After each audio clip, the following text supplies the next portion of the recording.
président de la région Grand Est en visite au 16e BCP, Franck Leroy a passé une matinée au cœur du bataillon de chasseurs à pied. Une première visite qui lui a permis d'appréhender les problématiques d'implantation et d'infrastructure dans le pays de Bitche. Chantier sur l'Europole 1 à Ambach, un bâtiment est en train de sortir de terre. Avant la fin de l'année, il accueillera l'entreprise Optimas, actuellement implantée en zone industrielle de Sarreguemines et qui est spécialisée dans la distribution de pièces de fixation pour l'automobile et la construction de tunnels. Des tatis-sourires pour redonner le sourire aux enfants hospitalisés. Les bénévoles de cette association interviennent dans le service de pédiatrie de l'hôpital Robert Pax à Sarreguemines. 3 après-midi par semaine, les tatis-sourires animent la salle d'activité pour des moments ludiques avec les enfants. Depuis le 1er janvier, les buralistes peuvent vendre un nouveau type de cartouche, des munitions pour les chasseurs. Mais cette mesure suscite des craintes, notamment chez les armuriers, et des réticences de la part des buralistes. Bienvenue sur Mosaïque Cristal. Après l'actu, hommage à Jean-Marie Rauch, l'ancien maire de Metz pendant 36 ans, est décédé il y a tout juste une semaine. Il avait aussi été ministre à 3 reprises, président du Conseil régional de Lorraine et président du Conseil général de la Moselle. Il était aussi écrivain à ses heures. On l'avait reçu il y a quelques années dans notre émission littéraire Entre les lignes, une émission qu'on vous propose de revoir tout à l'heure. Hier matin, c'est l'actuel président de la région Grand Est, Franck Leroy, qui était de passage dans le secteur.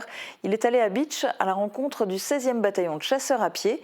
Pour sa toute première visite, il a pu entendre les différentes problématiques auxquelles est confronté le bataillon en termes d'implantation et d'infrastructure dans le pays de Bitche.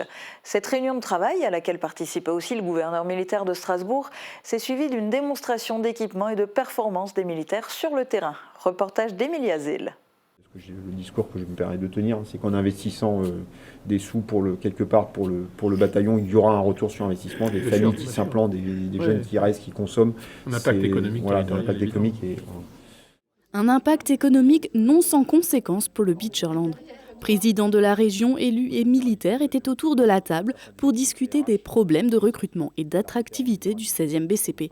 Cela est lié au manque d'infrastructures, de mobilité, de services scolaires et d'enseignement supérieur. Les points sur lesquels nous avons insisté, c'est d'abord et avant tout sur l'implantation en fait, du bataillon dans son territoire et l'importance d'entretenir une relation cordiale et régulière avec l'ensemble des élus locaux pour essayer de favoriser l'implantation de nos chasseurs sur la garnison, des familles, en termes notamment d'attractivité de la garnison et pour favoriser aussi la fidélisation de nos chasseurs pour qu'ils puissent se sentir bien à la fois dans leur métier et dans l'environnement que présente le territoire de Bitche et plus généralement dans la région Grand Est. Après avoir rencontré les élus de la ville de Bitche et la réunion de travail au quartier de Riant, même constat pour Franck Leroy. Donc c'est important de rencontrer les élus, c'est important de rencontrer également la communauté militaire pour voir comment nous, région Grand Est, on peut intervenir, faciliter la vie d'un régiment, faire en sorte que dans les déplacements, dans les mobilités, dans tout ce qui fait la vie d'une société, d'une micro-société, on peut améliorer la qualité de vie des hommes et des femmes qui travaillent ici. Place maintenant à la démonstration militaire. Et quoi de mieux que de se rendre sur le champ de tir en char d'assaut? Ce qui m'a marqué ici, c'est d'abord la qualité du site. D'un point de vue militaire, c'est un site d'entraînement exceptionnel et c'est ce qui fait la force du 16e BCP. Vous savez que dans le Grand Est, on est une région militaire pour des raisons historiques évidentes. On a des camps importants. Le 16e BCP fait partie de ces sites stratégiques pour la défense française. La cible basculante, c'est bon? C'est vu?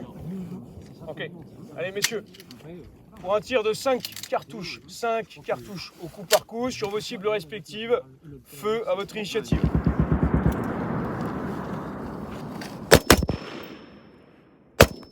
La matinée s'est poursuivie avec la visite des habitations des chasseurs de la 2e compagnie du 16. Le président de la région a pu constater les divers problèmes, notamment concernant l'énergie. Le système de chauffage est ancien, qu'il utilise du charbon, des énergies fossiles, et qu'il est important que les coûts de l'armée soient maîtrisés en termes d'énergie. Et le fait d'avoir un réseau de chaleur urbain qui permettra de desservir à la fois la ville, mais également l'armée, c'est un plus pour l'armée, c'est un plus pour la ville, c'est une économie en termes de charge de fonctionnement, et c'est bon pour la planète puisqu'on se débarrasse quelque part des énergies fossiles. Après l'effort, le réconfort, autour d'une bière labellisée par le bataillon même, histoire de marquer le début d'une coopération pérenne. Pas pour les militaires, mais pour les chasseurs. Depuis le 1er janvier 2024, les buralistes peuvent vendre des munitions d'armes dans les bureaux de tabac. Cette nouvelle mesure, qui a débuté dans un premier temps dans le département des Pyrénées-Atlantiques, va s'élargir progressivement dans les autres régions françaises. Mais cette mesure suscite des craintes, notamment chez les armuriers, et des réticences de la part des buralistes. Reportage de Laure Calmès et Rodolphe Wagner. Alors que le prix du paquet de cigarettes subit une énième augmentation ce 1er janvier, un nouveau type de cartouches font leur apparition chez les buralistes. Sur présentation d'un permis de chasse, il sera désormais possible de se procurer divers types de munitions, un nouveau moyen pour les bureaux de tabac de faire du profit, qui pour le moment ne semble pas intéressé en Moselle-Est. Moi, mon point de vue, c'est tout est bon pour la profession. Avec les augmentations tabac qu'il y a, c'est sûr qu'on a une confédération qui essaye de diversifier au maximum les activités pour compenser les pertes de vente tabac. Maintenant, nous, on ne se sent pas tellement concernés parce qu'on n'est pas dans un milieu rural. Il y a des armureries ici dans la région qui vont être tout à fait aptes à continuer à faire ces ventes. Et puis il y a l'aspect danger. Moi je pense que c'est un peu dangereux comme activité et je ne souhaite pas faire rentrer ça dans le bureau de tabac, quoi. Il y a sûrement aussi tout un protocole assez compliqué à remplir pour pouvoir avoir cette activité. Moi, je tiens pas à rentrer dans cette direction-là, si vous voulez. Évidemment, ces munitions ne seront pas vendables par n'importe quel buraliste. Des formations de 2 jours seront nécessaires pour leurs équipes de vente afin de se familiariser avec les différents calibres ou encore savoir quelle munition utiliser pour quel animal. Pour certains armuriers, cette formation de 2 jours sera loin d'être suffisante pour éviter les impairs. Ils m'ont posé la question, comment ça va se passer. Il y a quand même beaucoup de choses à apprendre, parce que si les gens ne sont pas confrontés à la vente ou à l'utilisation ou à la chasse ou à l'utilisation de munitions, reconnaître une munition pour la chasse au sanglier ou éventuellement le tir, il y a comme une grande différence. Non, c'est quand même, je dirais, au niveau munitions, il faut savoir si le client rentre et qu'il demande, je dirais, une munition pour le sanglier. Je pars maintenant un calibre 7x64. Il faut lui demander qu'est-ce qu'il a comme ogive dessus. Tout ça, ça a des incidences au niveau du tir, du réglage de l'arme et tout ça. Il faut quand même savoir ce qu'on vend. On ne peut pas vendre n'importe quoi et n'importe comment. Le manque de formation, le manque aussi de connaissances. Parce que bon, j'ai quand même mis, je dirais, quelques années à savoir ce que je sais aujourd'hui. Un nouveau concept qui doit encore se prouver au niveau local. Malgré les avantages que peuvent représenter cette diversification de leur activité, les buralistes semblent assez réticents à l'idée d'afficher un produit mortel de plus dans leur rayon. Au-delà de ça, ils considèrent que cela représente pour eux un effort inutile à l'échelle locale, étant donné la proximité des différentes armureries qui, de toute manière, possèdent déjà une clientèle fidèle qui nécessite les conseils d'un professionnel. Ce ne sera donc pas pour aujourd'hui que les buralistes de Moselle-Est commenceront à vendre des munitions en masse. À Ambars, le développement de l'Europole 1 se poursuit. Un imposant bâtiment est en train de sortir de terre. La SEML finance cette construction qui accueillera à partir du 3e trimestre 2024 l'entreprise Optimas. Davantage d'explications dans ce reportage de Guillaume Dumonteil. En voyant la taille du futur bâtiment, il y a de quoi être intrigué. À qui est destinée cette construction? À Wirst? À Holosolis? Non, à Optimas, une société qui a décidé de déménager de Sarreguemines à Ambars. Actuellement implantée rue Gutenberg, en zone industrielle de Sarreguemines, elle occupe un bâtiment de 4600 m² qui ne lui permet pas de développer des lieux de stockage importants en raison de l'absence de réserves foncières. À Ambars, sur le site de l'Europole 1, Optimas disposera de 2 halls logistiques d'environ 3000 m² chacun et de 1300 m² de bureaux. Le coût de l'ensemble de la construction s'élève à 7,8 millions d'euros et si on prend en compte l'ensemble de l'argent dépensé pour la réalisation de ce projet, la facture s'élève même à 8 526 000 euros. Compte tenu de ces montants, Optimas ne souhaite pas être propriétaire, mais locataire des bâtiments. C'est la SEML qui porte financièrement ce projet, la Société d'économie mixte locale de Sarreguemines, et elle percevra en échange un loyer annuel moyen de près de 690 000 euros de la part d'Optimas pour récupérer l'argent investi. La société Optimas est spécialisée dans la distribution de pièces de fixation pour l'automobile et la construction de tunnels. Elle doit s'installer à Ambar au 3e trimestre 2024. Sortir de sa chambre lorsqu'on est hospitalisé peut être difficile pour certains patients, surtout les plus jeunes. Des bénévoles, les Tatis Sourires, se mobilisent plusieurs après-midi par semaine à l'hôpital Robert Pax de Sarreguemines pour égayer leur journée et passer du temps avec eux. Marie-Morgane Pires les a rencontrés. Oh, ça m'a même fait un cœur, regarde. T'as vu ça? 10 ans que Marie-Josée Kircher s'engage aux côtés des enfants hospitalisés. En réalité, elle a consacré toute sa carrière au service de pédiatrie néonatologie de l'hôpital de Sarreguemines. À sa retraite en 2013, elle a décidé de rester aux côtés des enfants d'une autre manière, en intégrant l'association Les Blouses Roses, puis aujourd'hui les Tatis Sourires. C'est un bonheur pour moi de retrouver, et déjà, les services, les collègues, et alors les enfants, c'est un bonheur. C'est pas toujours rose non plus, mais on arrive à bien tourner les choses. 3 après-midi par semaine, avec une petite équipe de bénévoles, Marie-Josée invite les enfants qui le souhaitent à se rendre dans cette salle d'activité. Cela représente aussi une aide pour le personnel soignant. On est rassuré aussi le fait que les enfants soient occupés parce que parfois nous on n'a pas beaucoup le temps de s'en occuper parce qu'on a beaucoup de soins et le fait qu'ils puissent aller en salle de jeu, ça leur fait du bien et nous quand déjà le matin quand on arrive on leur dit cet après-midi il y a les Tatis Sourires, ils sont très contents. Qui c'est qui a gagné là au Sky Zoo? Bravo! Un temps de rencontre et de complicité qui est devenu essentiel au sein de l'hôpital Robert Pax. Les Tatis Sourires, elles apportent un souvenir positif du séjour à l'hôpital parce que souvent l'hôpital il est vécu comme un moment un petit peu difficile, un petit peu douloureux. Et pour cette raison, je souhaite remercier les Tatis Sourires qui œuvrent toute l'année au service de pédiatrie. Depuis la mise en place des Tatis Sourires, Marie-Josée a remarqué les bienfaits de ces moments ludiques dans le quotidien des enfants hospitalisés. J'ai un exemple d'un jeune qui avait été opéré et qui était plié en deux. On a joué au baby-foot.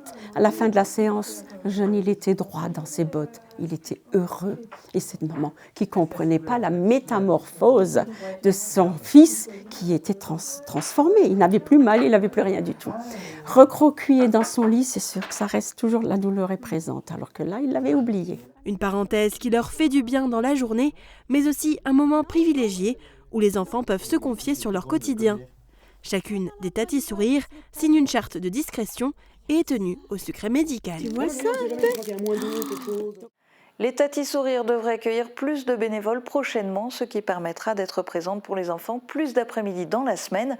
Si vous souhaitez vous engager, vous pouvez contacter Audrey Ekman, cadre de santé au service de pédiatrie, au 03 87 27 35 41. On regarde les prévisions de Météo France avant de plonger dans le livre de Jean-Marie Roche, Il suffit de vouloir. Couverture et zinguerie, une toiture Moder Habitat apporte sécurité, protection et pérennité par tous les temps.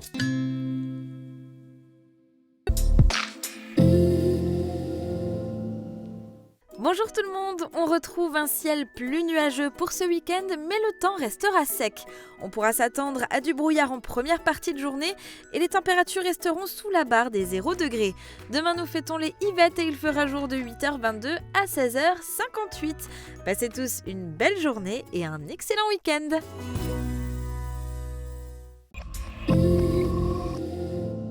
J'ai toujours peur d'abîmer mes appareils auditifs lorsque je fais mon jogging ou quand je fais mon jardin.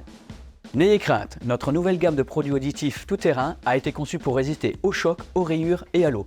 Vous pourrez donc pratiquer vos loisirs et vos activités tout en portant vos aides auditives.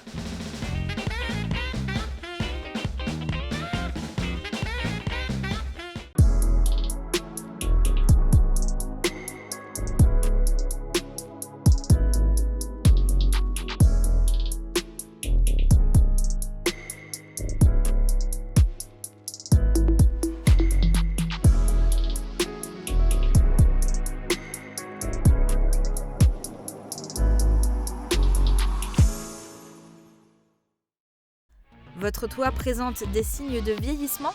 Il est temps de faire appel à un professionnel. Les équipes de Moder Habitat assurent en un temps record le nettoyage ou la rénovation complète de votre toiture en termes de couverture et de zinguerie.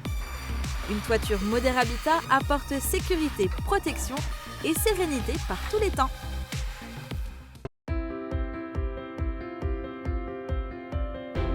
Winner dans leur état d'esprit,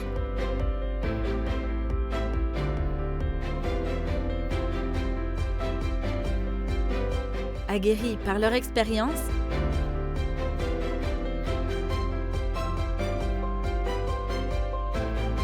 garant de la bonne exécution des travaux, naturellement sympathique,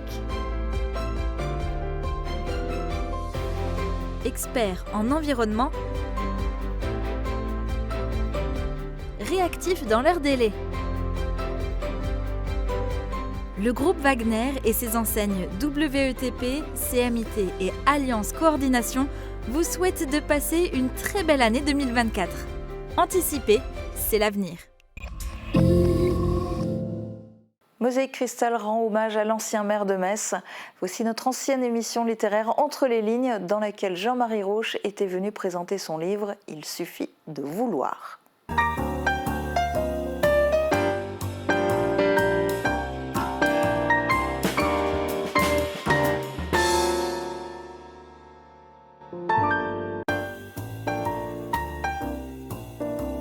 Il faut croire que certaines personnes ont des prédispositions à diriger. C'est le cas de Jean-Marie Roche, une stature de leader qui s'impose naturellement sans avoir à attendre le nombre des années. Après des études de meunerie à Paris, il dirige à 24 ans les moulins Roche à Waply. À 41 ans, il devient le plus jeune maire d'une ville de plus de 100 000 habitants. Dès lors, l'ascenseur politique le mènera au ministère du Commerce extérieur où il côtoiera les grands de ce monde. Né à Sarreguemines en 1929 sur une terre bilingue, il saura au sein du gouvernement se démarquer par sa parfaite maîtrise de l'allemand. Avec 40 ans de vie publique, Jean-Marie Roche fait figure d'un virtuose de la politique. Après le laminoir et la puce, il signe avec « Il suffit de vouloir » son second ouvrage. Qu'est-ce que le pouvoir? Comment arrive-t-on à le prendre et comment l'exerce-t-on? Le pouvoir, Jean-Marie Roche l'a exercé pendant 37 ans en tant que maire à la mairie de Metz, en tant que président du conseil général, en tant que président du conseil régional et en tant que ministre sous le gouvernement Rocard. Aujourd'hui, il couche ses mémoires dans un livre au titre évocateur « Il suffit de vouloir ». Jean-Marie Roche, bonjour. Bonjour. Merci d'être venu jusqu'ici. J'imagine que le pèlerinage à Sarreguemines ne vous déplaît pas? Pas du tout. Sarreguemines, j'ai passé une partie de ma jeunesse, celle de l'enfant déjà de 10 ans à 15 ans pratiquement, mais ce qui s'est passé avant 10 ans, c'était surtout Frauenberg. Alors, il suffit de vouloir. Qu'est-ce que vous vouliez vraiment? Le pouvoir? Non, il suffit de vouloir, à mon avis, pour arriver à n'importe quelle affaire qu'on veut arriver à réaliser. Le pouvoir, il aide à réaliser, à condition que ce soit des bonnes choses, mais on a vu aussi le pouvoir perverti qui réalise des moins bonnes choses. Le pouvoir, c'est de pouvoir aider ses concitoyens, c'est de pouvoir imposer la modernisation d'une ville, c'est pouvoir imposer un certain nombre de projets modernes, architecturaux, qui ne passeraient peut-être pas si le pouvoir était trop dilué et si trop de gens pouvaient donner en même temps leur avis. Donc vous ne seriez pas d'accord avec Henry Kissinger qui disait que le pouvoir est l'aphrodisiaque suprême. Qu'est-ce que vous pensez de cette phrase? Non, je ne suis pas tellement d'accord avec ça. Alors vous, en revanche, vous vous dites timide et vous avez suivi un stage dans ce sens pour contrôler votre timidité? On a du mal à le croire. Hein, non, mais quand j'étais élu, j'étais terriblement intimidé. Et ensuite, quand je devais faire mes premières apparitions publiques comme élu, je me tenais les deux mains derrière le dos par timidité. Et quand j'ai vu que ça me jouait des tours et que ma crédibilité y perdait, je me suis confié à un de mes amis qui était prêtre et qui m'a dit qu'il fallait faire un stage de dynamique de groupe. Alors je l'ai fait dans un institut religieux d'ailleurs, au Grand Séminaire de Versailles, et ça m'a débloqué. Alors en revanche, vous dites aussi, est-ce que c'est vraiment compatible? Parce que vous vous disiez que vous voulez toujours être le chef. En fait, vous avez des prédispositions de chef et que vous ne supportez pas d'être le second. Alors, c'est des choses tout à fait exactes et qui paraissent être en contradiction avec le premier point, mais ça ne l'est pas finalement parce que c'est très différent. Chaque fois que j'étais quelque part, je supportais mal d'être commandé. Alors je prenais le pouvoir. dès mon plus jeune âge, avec mes cousins qui étaient plus âgés que moi, avec mes amis à la table ronde, à l'école comme chef de classe, j'étais toujours le chef. Alors comment est-ce que c'est arrivé? Probablement parce que j'ai su convaincre les autres que je pourrais faire plus pour eux que quelqu'un d'autre. Et à l'âge de 16 ans, vous pensiez déjà à la politique? Oui, j'ai pensé à la politique parce que ma famille, qui était totalement originaire de l'arrondissement de Sarreguemines, c'était de Frauenberg, de Rohrbach-les-Bitches, se réunissait tous les dimanches avec beaucoup d'invités. Mon grand-père de Rohrbach-les-Bitches était marchand de vin en gros. Il tenait table ouverte avec tous les jeunes officiers de la ligne Maginot et on faisait beaucoup de politique. Et il y avait toutes les opinions qui étaient représentées, des croix de feu qui étaient à l'extrême droite à l'époque, jusqu'aux radicaux qui étaient à gauche, en passant par les schumanniens, les chrétiens, les centristes. Et c'est ainsi que j'ai été passionné, parce qu'à les écouter discuter, ça m'a fait lire des livres là-dessus, et la lecture de ces livres m'a montré des carrières d'hommes politiques qui m'ont paru être intéressantes, parce qu'ils pouvaient réaliser des choses. Donc déjà, il est vrai que c'est un oncle à vous qui était maire de Sarreguemines malgré lui à la Libération? Oui, c'est un cousin germain de mon père qui était avocat à Sarreguemines et qui m'avait appris d'ailleurs pendant l'occupation allemande à continuer à écrire et à lire le français, mais qui en même temps m'a appris le latin, m'a appris aussi des poèmes allemands et des livres allemands.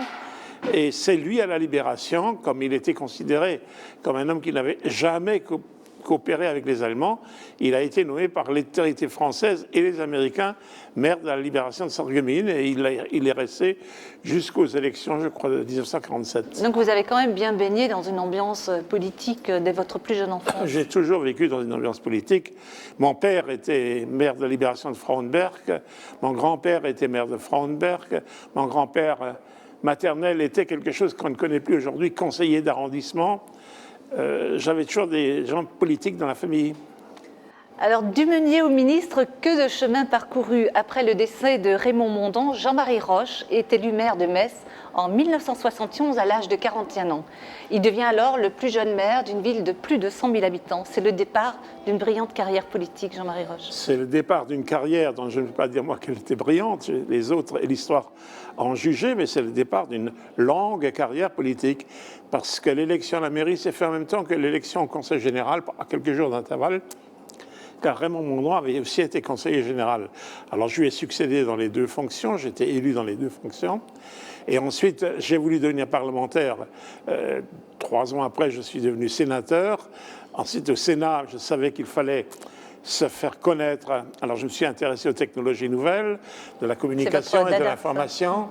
Et ça a fait qu'on a parlé de moi. J'ai écrit un livre là-dessus, ce qui fait qu'on m'a retenu pour devenir ministre. Pendant ce temps-là, sur le plan local, j'étais devenu président du Conseil général, toujours cette volonté peut-être de gagner. Et puis j'ai quitté le Conseil général pour le Conseil régional à la décentralisation de 1981, car le Conseil régional avait déjà à ce moment-là plus de pouvoir. Alors, pourquoi vous avez écrit ce livre maintenant? C'est le bilan d'une carrière politique. Pourquoi vous avez choisi de l'écrire? Il y a à la fois le bilan, il y a aussi l'idée de laisser quelque chose derrière soi et de se dire qu'il faut peut-être rectifier certaines choses. Parce que tant que vous êtes au pouvoir, que vous êtes maire, président, ministre, etc., les journalistes écrivent beaucoup de choses sur vous et parfois des interprétations. C'est une mise au point alors que vous souhaitiez faire? Oui, alors je souhaitais faire une mise au point, éclaircir certains points, notamment mon départ, quand j'ai été battu en 2008, et ensuite un peu toutes mes motivations et tout ce qui m'a fait fonctionner. Alors qu'est-ce qui, selon vous, était déterminant pour être élu à la mairie de Metz? Votre première élection, en fait, votre premier poste d'élu. Qu'est-ce qui était déterminant? Les réseaux? Les réseaux un peu, mais j'en avais pas tellement. L'appui du Républicain Lorrain, parce que le Républicain Lorrain était inquiet de l'avenir de la ville du fait de la disparition de Raymond Mondon, qui était un maire emblématique. Et ils ont cherché un certain nombre de personnes et ils ont estimé que j'étais le meilleur. C'était un pari pour eux. Quel était le rôle justement avec le Républicain, la relation avec le Républicain Lorrain? Je ne les connaissais pas du tout avant, mais quand ils ont commencé à chercher quelqu'un pour devenir maire, un de mes amis qui était journaliste leur a parlé de moi, on s'est rencontrés, et ils n'y ont pas trop cru d'abord, ils ont cherché encore d'autres personnalités, et finalement, quand Raymond Mondran était mort, parce que ça s'est passé pendant la fin de sa maladie, quand il était mort, ils m'ont dit il faut y aller, il n'y a personne d'autre, alors j'y suis allé. Mais vous avez quand même compris l'importance des réseaux, de connaître du monde. Sans cela, est-ce que vous y seriez arrivé ? À l'époque, je ne dis pas que je connaissais beaucoup de réseaux, sauf peut-être les réseaux professionnels, les réseaux des jeunes patrons, les réseaux de la table ronde. Mais ce n'était pas d'énormes réseaux. Je n'étais pas franc-maçon, par exemple, qui est un grand réseau, ça. Et cela m'a aidé, finalement, à me faire connaître et à faire que les gens ont voté pour moi. Est-ce que vous pensez qu'aujourd'hui, un homme politique, sans l'aide de certains réseaux, pourrait y arriver ? Sincèrement. Écoutez, j'ai dit à l'instant, je n'étais pas franc-maçon à l'époque, je n'ai jamais été franc-maçon, mais je me rends compte qu'un réseau comme la franc-maçonnerie est un puissant moyen d'arriver, parce que beaucoup d'hommes politiques sont francs-maçons, et même parmi les meilleurs. Alors, c'est vrai que vous avez aussi subi l'influence de votre famille à Frauenberg aussi, qui a permis aussi cette carrière politique, puisque vous y avez baigné très tôt. On en parlait tout à l'heure. La famille Frauenberg n'a peut-être pas tellement aidé à ça. J'ai eu un oncle qui était officier, qui a terminé général, qui avait la politique dans la peau, qui m'a beaucoup poussé à ça. J'avais un autre oncle, à Rohrbach-Lebitsch, qui s'intéressait aux technologies nouvelles avant-guerre, c'est-à-dire aux postes à galène et aux premières radios. Alors tous ces gens-là m'ont parlé de ces choses nouvelles, et je savais que je ne pouvais vraiment les pénétrer, les atteindre qu'à travers la politique. Alors, est-ce qu'on va revenir sur le réseau Le Siècle ? Qu'est-ce que c'était exactement comme association que vous avez... Le Siècle est une association qui a été créée par un célèbre franc-maçon qui est mort, qui s'appelle Bérard Quélin, en 1950, et elle devait durer jusqu'à la fin du siècle, jusqu'à l'an 2000. Mais comme il est mort, ceux qui lui ont succédé l'ont prolongé, et il existe toujours. Et il réunit pratiquement tous les ministres, tous les hommes politiques connus de droite ou de gauche, tous les grands chefs d'entreprise, tous les hauts fonctionnaires et tous les grands journalistes, plus quelques écrivains, acteurs de cinéma, etc. Donc vous avez eu la chance de côtoyer vraiment le cœur du pouvoir.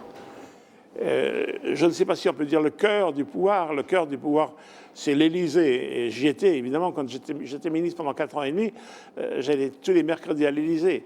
Le siècle, ce n'est pas le cœur du pouvoir, c'est, si vous voulez, c'est le réseau du pouvoir, c'est les fils du pouvoir. Mais le siècle lui-même n'a personne qui détient un pouvoir. Dumenier, alors ça on disait, au ministre, qu'est-ce que vous retenez finalement du Meunier ? C'était l'affaire familiale, grand-père, père. C'était une affaire qui avait été détruite en 1944 à l'avance américaine pour libérer Sarreguemines et Frauenberg. Et c'était un bien familial que mon père tenait à reconstruire. Mais très vite, je me suis rendu compte que ce type d'industrie allait vraisemblablement disparaître très vite au profit des moulins plus importants. À Sarreguemines, il y avait un moulin beaucoup plus important, le moulin Bloch, il a disparu aussi à cette époque-là, qu'il fallait que je change de métier. Alors, je rêvais d'avoir une place dans une grande société, d'être un directeur important et d'avoir des services importants, d'avoir un très beau bureau, d'avoir une très belle voiture. Je rêvais de ça, mais sans penser vraiment que c'est la politique qui m'amènerait à ça. En 1988, Michel Rocard propose à Jean-Marie Roche le poste de ministre délégué du commerce extérieur. Jean-Marie Roche. Pas ministre délégué, ministre du... Ah oui, oui, il a proposé délégué, c'est ça. Oui, oui voilà, c'est ça. Donc c'est bien ça. Voilà, le poste de ministre délégué du commerce extérieur. Jean-Marie Roche refuse ce poste de second.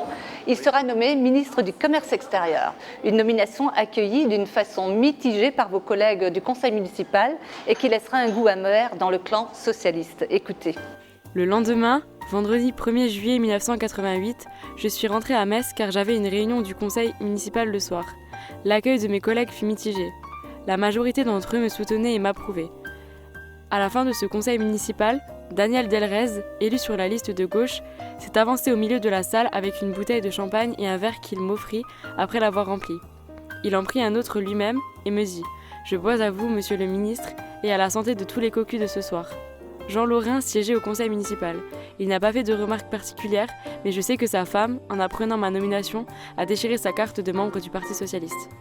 Selon mes souvenirs, le journal Républicain Lorrain a très largement rendu compte de ma nomination d'une manière plutôt positive. Les Messines et les Messins, que j'ai croisés ou rencontrés pendant le week-end, me félicitaient pratiquement tous, sauf quelques rares exceptions qui me reprochaient d'avoir changé de camp. Le dimanche, je suis allée à Frauenberg, village de mon enfance, pour y retrouver mes racines. C'était une sorte de pèlerinage assez émouvant. Donc, et vous éprouvez donc le besoin de revenir à Frauenberg, comme pour mieux mesurer la distance parcourue. Oui, je crois que vous avez raison sur le mot distance parcourue. C'était un retour aux sources aussi. C'était le souvenir de mon enfance. C'était pour me retrouver à l'endroit qui m'avait vu tout gosse. Je suis allé sur le Pan, qui est sur la Blise, qui séparait la Sarre de la France.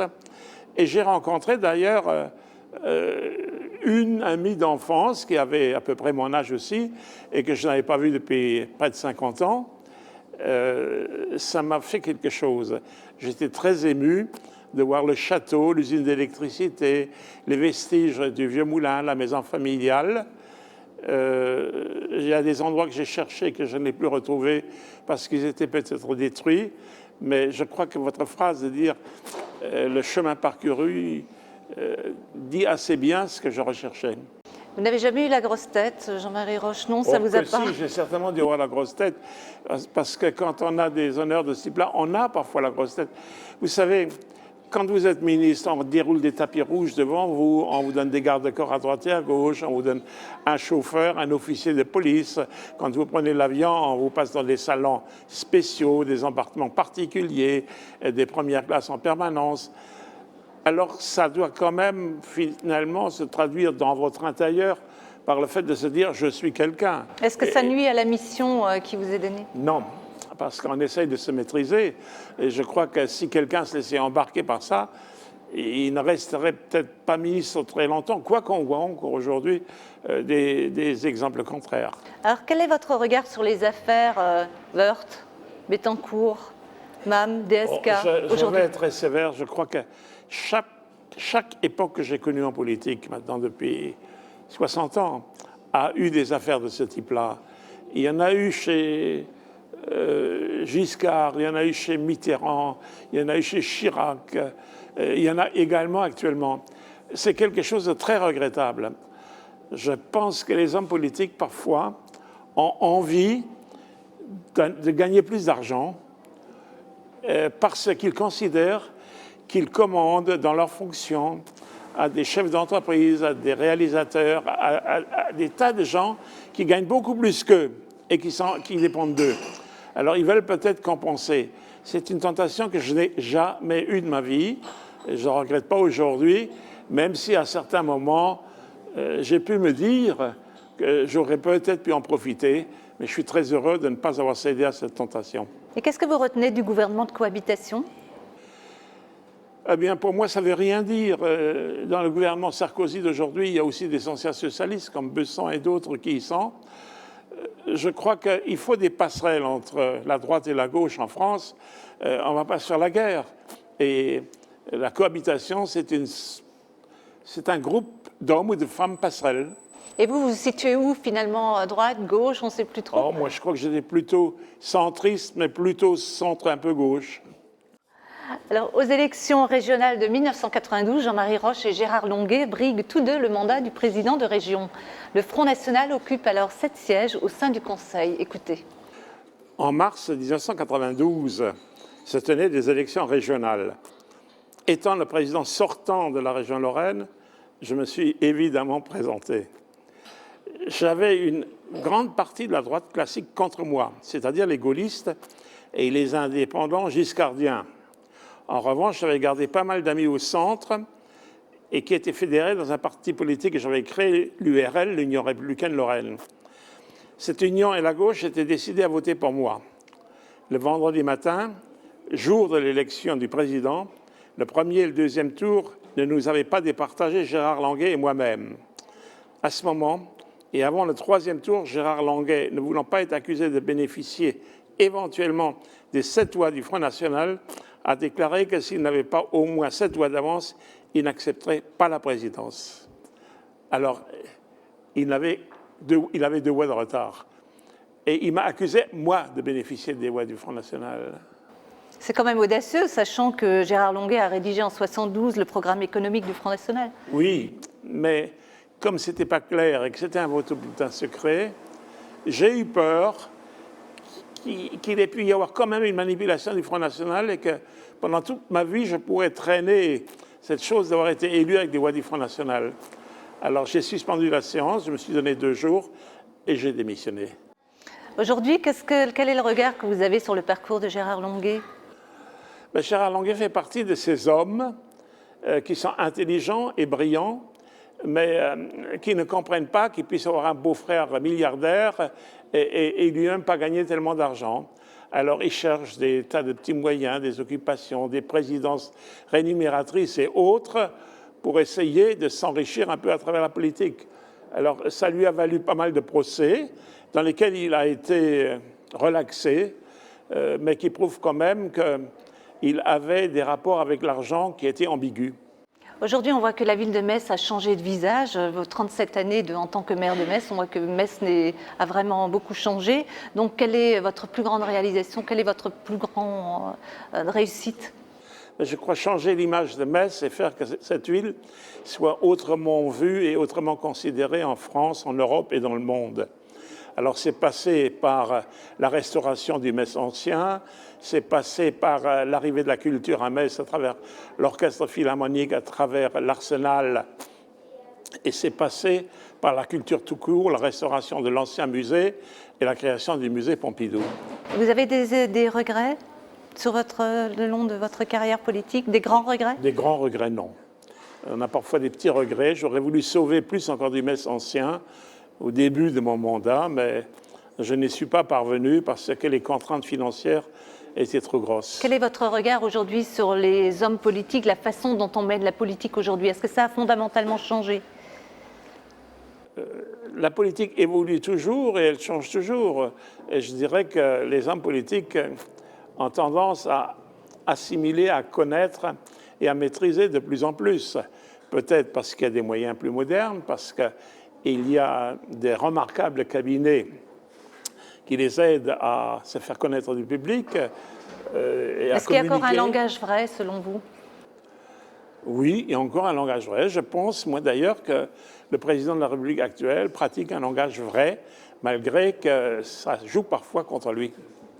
Jean-Marie Roche, merci beaucoup d'avoir accepté cette invitation. Je vais encore vous demander un dernier exercice, c'est de rejoindre le tableau tout à l'heure et d'écrire juste quelques mots. Alors, soit peut-être d'un prochain ouvrage que vous allez écrire, peut-être?